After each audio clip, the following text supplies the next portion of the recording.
These are Dingus battle bots. Deep reinforcement learning AI cubes, each equipped with a special ability. Each designed to battle each other for ultimate supremacy. I won't waste time explaining how they learn. I have a previous video with all those details. This video will instead introduce all our competitor agents here and demonstrate an ultimate battle royale. I'll quickly cover our 4 previous competitors. First we have Charger Dingus. He charges forward, and he has a drill nose that activates on a charge.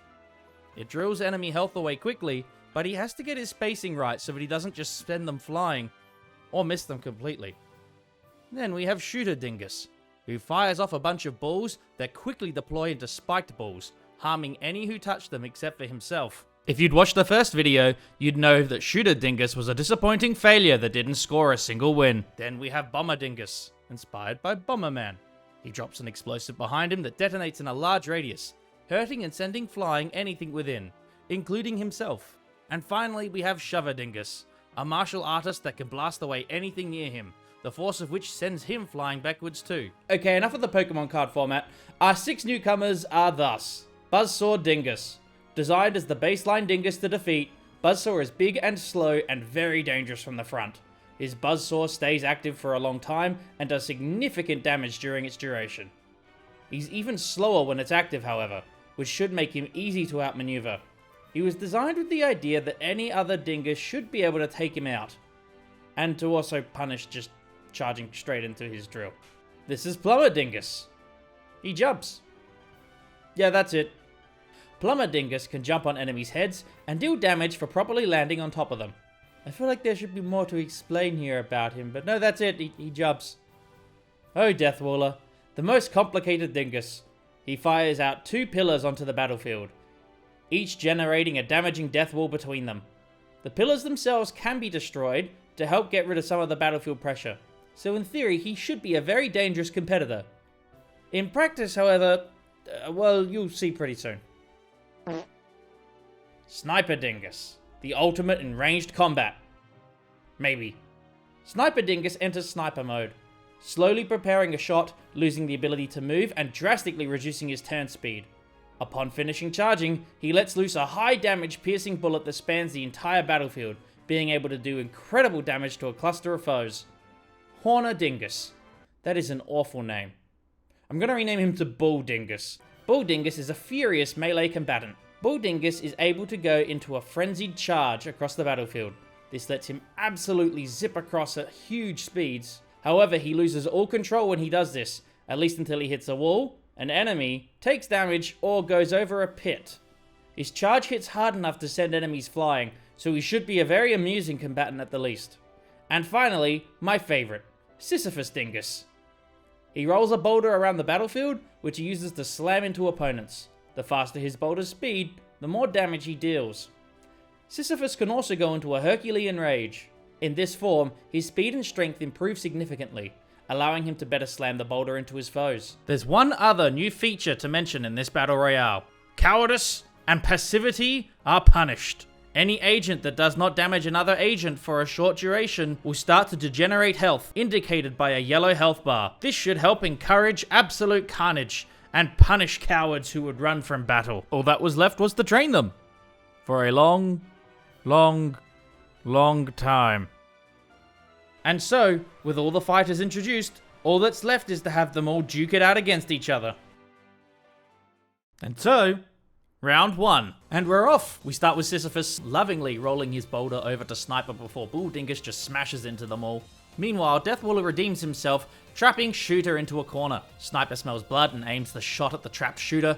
Meanwhile, an inconsolable Sisyphus remains in the center, boulderless and panicking. There's a nasty mosh pit in the center with Sniper trying to get some very high value shots. He finished off Bull Dingus whilst Buzzsaw wears down Plumber. Charger is hanging out on the fringes taking opportunistic pot shots. Same goes for Shooter, who finishes off Sniper. Sisyphus, apparently going through heavy boulder withdrawal, tries instead to push the death wall pylons and dies. And with that we enter the endgame. Buzzsaw and Charger are very vulnerable. Buzzsaw is the first to go. Shooter continues to harass from the corner, whilst Charger takes another poke. And both are finished by the same shove. Now it's just Shover and Shooter. Shover runs in to finish the fight. But turns and whiffs at the last moment. But he keeps closing the gap, and Shooter's spike balls have no chance to deploy here. The fight ends with Shover as the winner. So close to redeeming yourself, shooter. Even with the advantage of range, you are a disappointment. Okay, round 2. Deathwaller once again fires his walls at the arena edge. Oh, for God's sakes. But over here on the left, it's Dingus lining up a shot and... Hold on, Sisyphus again? What did this guy do to you? Deathwaller gets stuck in his own death wall. Dude. Meanwhile, Sniper lines up another shot point blank on Buzzsaw. Charger smells blood and joins the fray. On the left side, we have Dingus missing another charge, whilst Bomber misjudges his distance from his own bomb. Dingus misses again, perhaps due to a concussion. Sisyphus, rearmed with his boulder, mercilessly takes vengeance on Deathwaller and together with disappointing Shooter, finishes off Charger 2. Sisyphus is finished off by a shooter ball, and Dingus misses the charge, leaving Charger and Shooter to duke it out. Shover is playing a more dangerous passive game this time, and Dingus takes him out. Oh, wait, no he doesn't, he misses, taking a while to reorient himself from his inevitable concussion. Meanwhile, Shooter cannot get a single hit. He then gets back into the fray and takes out Shover, which leaves just Dingus and Shooter. If you'd watched the first video, you'd know that Shooter Dingus was a disappointing failure that didn't score a single win. The fight ends with Shuther as the winner. So close to redeeming yourself, Shooter. And together with disappointing Shooter, finishes off Charger 2. Even with the advantage of range, you are a disappointment. Meanwhile, Shooter cannot get a single hit. And Shooter, you are dead to me.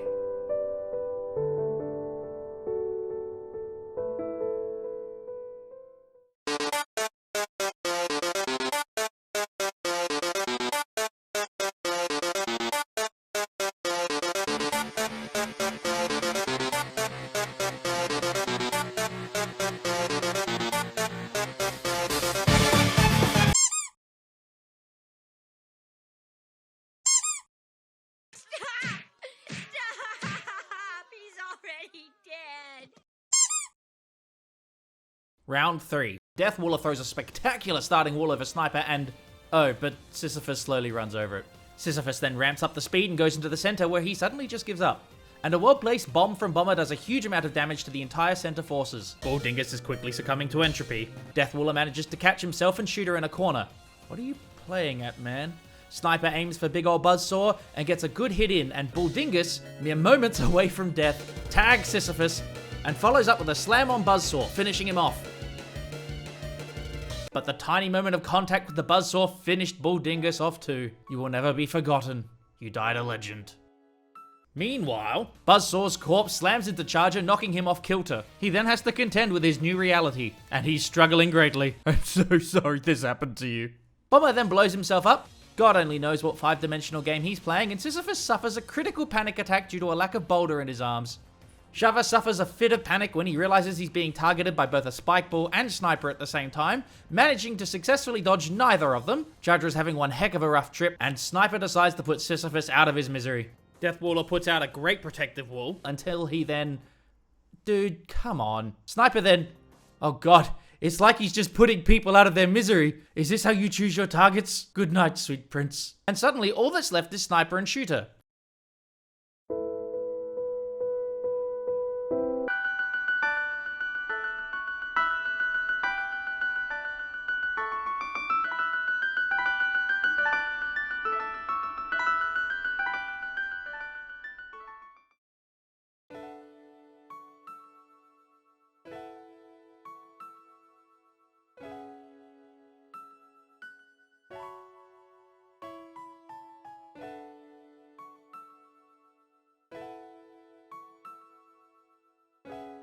Welcome back, my son. And so there you have it. 3 awesome battle royales. I also trained all the agents on another battlefield, one with pits and missing edges. But those will need to wait for another day. Actually, no, they won't. I'm just not going to commentate these. I've got something else to say. I have a question I'd really like some input on. I want to make a league or 2 out of this battle agent arena. But honestly, I'm not sure exactly what format I'd want to do here. There's lots of different options. A 4-man free-for-all, 1v1. Okay, well those are 2 options, but there are plenty of others. But I'm really keen to know what you want to see.